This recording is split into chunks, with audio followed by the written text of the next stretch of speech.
ជំរាបសួរបងប្អូនចូលរួមគ្រប់គ្រងផលិតផលសាប៊ូវិមានស្នាដៃកូនខ្មែរផលិតនៅប្រទេសខ្មែររូបមន្តស្តង់ដារមកពីប្រទេសកូរ៉េបងប្អូនចូលរួមគ្រប់គ្រងទាំងអស់គ្នាមុននឹងខ្ញុំកាត់ស្តុកយកមកលក់នេះខ្ញុំបានយកមកតេស្តយកមកសាកពីគុណភាពហើយអស់ហើយបងប្អូនឃើញថាល្អជាងប្រទេសជិតខាងហើយក៏ខ្ញុំទៅដល់រោងចក្រហើយមានរោងចក្រគេត្រឹមត្រូវគេចុះបញ្ជីការអីត្រឹមត្រូវបងប្អូនមិនកោដៃហើយយកមកច្រកដល់បិទតែមលក់អីណាបងប្អូនខ្ញុំធានាខ្ញុំអត់យកលុយខ្ញុំទៅបោះចោលទេខ្ញុំមិនជាលក្ខណៈអ្នកងប់ងល់អីណា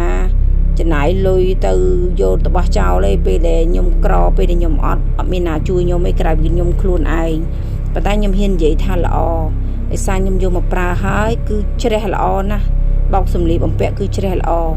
ហើយបើលាងចានសាប៊ូលាងចានគឺលាងទៅអត់មាននៅល្អិលហាក់មាននៅស្អិតដៃទេបងប្អូនលាងទៅគឺស្អាតបងហើយបងប្អូនលាងតា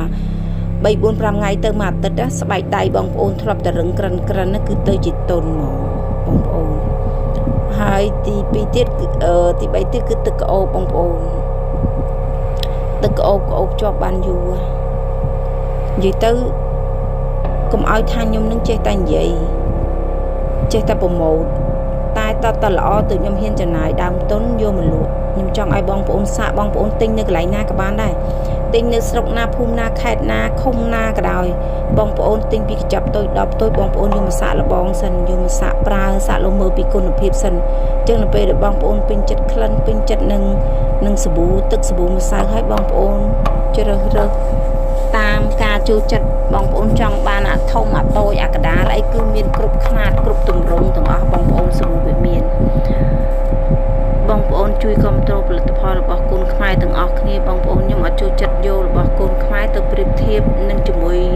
របស់ប្រទេសជិតខាងថាអូល្អមិនចាញ់គេទេប្រហាក់ប្រហែលអីអត់ទេបងប្អូនខ្ញុំហ៊ាននិយាយថាសាប៊ូវាមានល្អជាងរបស់ប្រទេសជិតខាងខ្ញុំហ៊ាននិយាយខ្ញុំហ៊ានធានាអញ្ចឹងខ្ញុំអត់មែនហ៊ានចំណាយលុយកាត់ស្តុកយកមកលក់អីចឹងបងប្អូនត្រូវការប្រើបងប្អូនអាចរកទិញនៅជិតផ្ទះនៅទីផ្សារជិតផ្ទះបងប្អូនហើយបងប្អូនណាត្រូវការកំងយកទៅលក់អីបងប្អូនអាចតាក់ទងមកខ្ញុំបានតាក់ទងទៅរោងចក្រផ្ទាល់ក៏បានតាក់ទងមកខ្ញុំក៏បានដែរបងប្អូនតម្លៃដូចគ្នាបោះដុំលក់រាយមានដឹកជូនដល់ទីកន្លែងបងប្អូនអរគុណច្រើនហើយក៏ជូនពរបងប្អូនដែលគ្រប់គ្រងនៅសាប៊ូវិមានទាំងអស់គ្នាកន្លងមករយៈពេលប្រហែលដែលខ្ញុំចុះធ្វើទីផ្សារលក់ផងប្រម៉ូទផងផ្សព្វផ្សាយផងនេះសូមជូនពរឲ្យ